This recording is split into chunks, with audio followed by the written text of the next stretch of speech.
नमस्कार दोस्तों। अब हम देखेंगे types of binary solution. Solution chapter का lecture number 5। Binary solution means one solid one solvent रहना चाहिए। तो इसमें से हम पहला एग्जांपल लेते हैं, सॉलिड इन सॉलिड।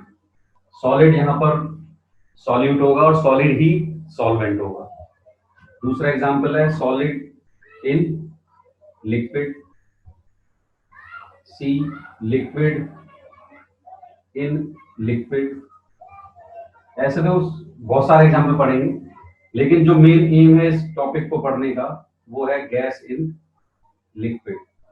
और एक एग्जाम्पल लेंगे हम सॉलिड इन सॉलिड का। तो सबसे पहले हम लेक्चर लेंगे इसमें सॉलिड इन सॉलिड। सॉलिड इसमें सॉल्यूट भी सॉलिड है।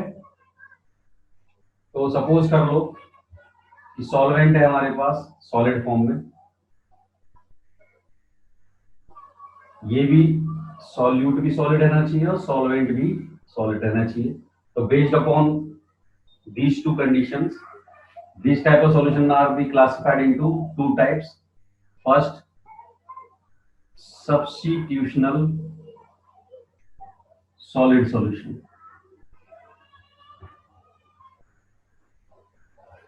सपोज ये सॉल्वेंट है हमारे पास और बाहर से हमने सॉल्यूट के पार्टिकल लिए, तो सॉल्यूट के पार्टिकल्स ऐड किए जिसमें दोनों की स्ट्रक्चर लगभग बराबर था।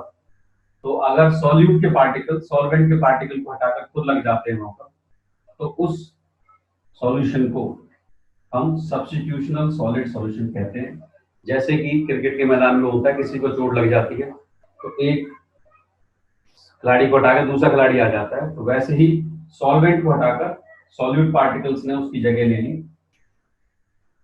ये सॉल्यूट है और ये हमारा क्या है, सॉल्वेंट। इन सॉल्यूशन को बोलते हैं हम सब्स्टिट्यूशनल सॉलिड सॉल्यूशन। नेक्स्ट देखेंगे हम इंटरस्टिशियल सॉलिड सॉल्यूशन। इंटरस्टिशियल क्या होता है, सेकंड टाइप का है सॉलिड सॉलिड में, इंटरस्टिशियल सॉलिड सॉल्यूशन। इसमें क्या होता है, सॉल्वेंट पार्टिकल्स हैं हमारे पास, लेकिन इसमें सॉलिड जो पार्टिकल्स होते हैं बहुत छोटे होते हैं और वो इंटरस्टिशियल साइट में टेक प्लेस हो जाते हैं, तो उसे हम बोलेंगे interstitial solid solution.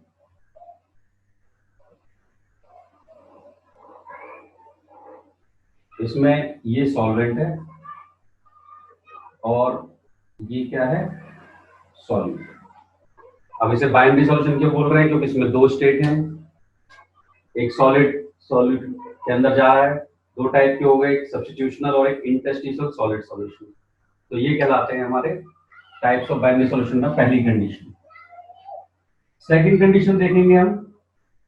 Second condition क्या होगी, जो मैंने आपको इंपॉर्टेंट बताया था, वो है गैस इन लिक्विड।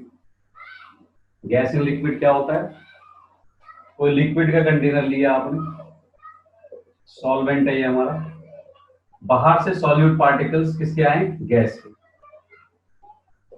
एग्जाम्पल हम ले सकते हैं इसमें, कोल्ड ड्रिंक्स होती है, उसमें होमोजीनियस तरीके से सॉल्यूशन उसे कहा जाएगा जिसके अंदर सॉल्यूट बिल्कुल होमोजीनियस तरीके से उसके अंदर मर्ज रहे सॉल्वेंट के अंदर। तो गैस पार्टिकल सॉल्वेंट की तरह है और लिक्विड पार्टिकल यहाँ सॉल्यूट है। इस टाइप का हमें एक बाइनरी सॉल्यूशन बनाना है। तो उसके लिए जो हमें कंडीशन बताई गई है, व्हाट आर द फैक्टर बताए गए कि सॉल्वेंट जो गैसेस पार्टिकल है वो लिक्विड में कब डिसॉल्व होंगे।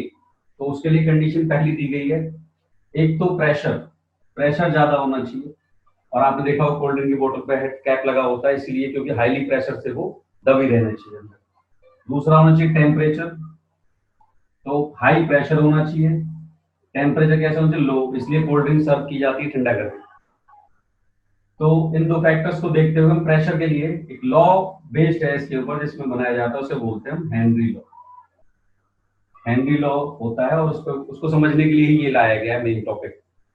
तो हेनरी लॉ में देखेंगे हम क्या होता है। Henry law, according to Henry law क्या होता है, amount of gas dissolved in a particular liquid is directly proportional to the pressure applied to it.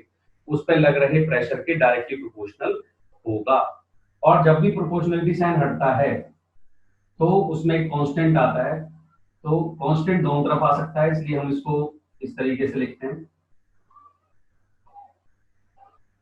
यहां पर KH is Henry constant.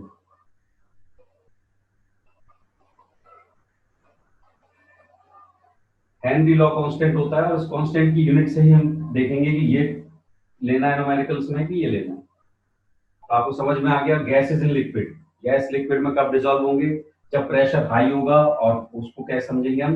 Henry law के बेसिस पर टेम्परेचर लो होना चाहिए, temperature ज्यादा रहता है तो बबलिंग के फॉर्म में गैसेस वापस निकल जाएंगी। और इसकी दो एप्लीकेशंस हैं।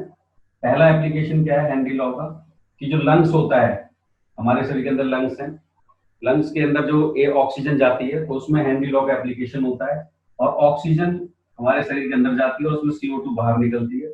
वो भी ऑक्सीजन हीमोग्लोबिन के साथ मिलकर ऑक्सी हीमोग्लोबिन बनाती है in according to Henry law. Henry law के बेसिस पे होता है। वहां पर हीमोग्लोबिन लिक्विड हो गया और ऑक्सीजन हमारी क्या होगी? गैस होगी। तो इस प्रकार से ये पहला एप्लीकेशन यूज करना है।